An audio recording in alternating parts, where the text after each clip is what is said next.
నార్ని నితిన్, సంగీత్ శోభన్, రామ్ నితిన్లను హీరోలుగా, కళ్యాణ్ శంకర్ ను దర్శకుడిగా పరిచయం చేస్తూ సితార ఎంటర్టైన్మెంట్స్ నిర్మించిన సినిమా మ్యాడ్. ఈ కామెడీ ఫిలిం 2023 అక్టోబర్లో విడుదలై ఘన విజయం సాధించింది. ఇప్పుడు ఈ సినిమాకి సీక్వెల్ గా మ్యాడ్ స్క్వేర్ రూపొందింది. మరి ఈ సీక్వెల్ ఏ రేంజ్ లో నవ్వించింది అనేది రివ్యూలో తెలుసుకుందాం. ఇక కథ ఏంటంటే, పార్ట్ 1 లో కాలేజ్ లో మ్యాడ్ గ్యాంగ్ అల్లరిని చూపిస్తే, పార్ట్ 2 లో కాలేజ్ తర్వాత లైఫ్ లో జరిగే అల్లరి చూపించారు. గ్యాంగ్ లో శ్రీమంతుడైన అశోక్ తన మేనత్త ఆస్తి కోసం కేసేయడంతో కోర్టుల చుట్టూ తిరుగుతూ ఉంటాడు. కాలేజ్లో స్టూడెంట్స్ యూనియన్ ప్రెసిడెంట్ గా చేసిన దామోదర్ పాలిటిక్స్ మీద పిచ్చితో తన గ్రామ సర్పంచ్ కావాలనే ప్రయత్నాల్లో ఉంటాడు. తన గర్ల్ ఫ్రెండ్ తో బ్రేకప్ అయిన మనోజ్ ఆ బాధ నుంచి బయటపడడం కోసం పబ్ లో వాక్ చేస్తూ ఉంటాడు. ఇక లడ్డు తన ఫ్రెండ్స్ కి తెలిస్తే ఎక్కడ పెళ్లి చెడగొడతారనే భయంతో సీక్రెట్ గా పెళ్లి చేసుకోవడానికి సిద్ధమవుతాడు. ఆ విషయం తెలిసి మ్యాడ్ గ్యాంగ్ మనోజ్, అశోక్, దామోదర్ లడ్డు పెళ్లికి వెళ్తారు.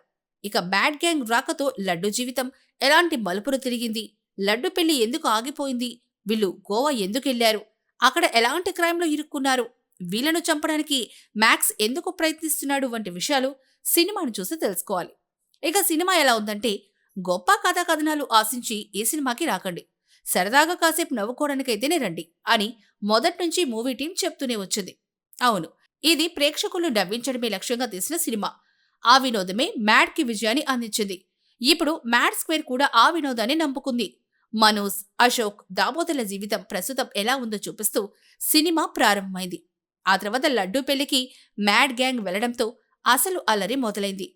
పెళ్లిని ఆపేస్తామంటూ మ్యాడ్ గ్యాంగ్ చేసే అల్లరి, ఎక్కడ తన పెళ్లి ఆగిపోతుందో అనే భయంతో లడ్డు ఫ్రస్ట్రేషన్తో పెళ్లి ఎపిసోడ్ బాగానే నవ్వులు పోయించింది. ఆ తర్వాత కథ గోవాకి షిఫ్ట్ అవుతుంది. ఫస్ట్ హాఫ్ అంతా సరదా సరదాగా మనకి తెలియకుండానే సాగిపోతుంది. ఇక సెకండ్ హాఫ్ మొత్తం గోవాలోనే జరుగుతుంది. ఫస్ట్ హాఫ్ తో పోలిస్తే సెకండ్ హాఫ్ కామెడీ డోస్ తగ్గినట్లుగా అనిపించినప్పటికీ ఓవరాల్ గా అయితే బాగానే నవ్వించింది. ఇక లడ్డూ ఫాదర్ గా నటించిన మురళీధర్ గౌడ్, మ్యాక్స్ గా కనిపించిన సునీల్ మధ్య సన్నివేశాలు కొంతవరకు బాగానే వర్కౌట్ అయ్యాయి. ఈ సినిమా ప్రధానంగా లడ్డూ పాత్ర, ఆ పాత్ర చుట్టూ అల్లుకున్న కామెడీ సన్నివేశాలతోనే దాదాపు నడిచింది. ఆ కామెడీకి చాలా వరకు అయితే వర్కౌట్ అయింది. అయితే మ్యాడ్లో మనకు పాత్రలు కొత్తగా కనిపిస్తాయి, కొత్తగా అనిపిస్తాయి. ఆ పాత్రల అమాయకత్వం నుంచి పుట్టిన కామెడీ న్యాచురల్ గా, ఫ్రెష్ గా అనిపించింది.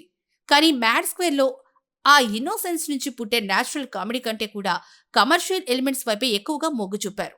పాటలు కూడా కామెడీ ఫ్లోని డిస్టర్బ్ చేశాయి. కమర్షియల్ లెక్కల జోలికి పోకుండా ఉంటే కామెడీ ఇంకా బాగా పండేదేమో. ఇక ఫైనల్ గా చెప్పొచ్చేది ఏంటంటే, మ్యాడ్ స్క్వేర్ అనే టైటిల్ తగ్గట్టుగానే నవ్వులు రెట్టింపవ్వలేదు, కానీ చూస్తున్నంతసేపు మాత్రం బాగానే నవ్వుకుంటాం.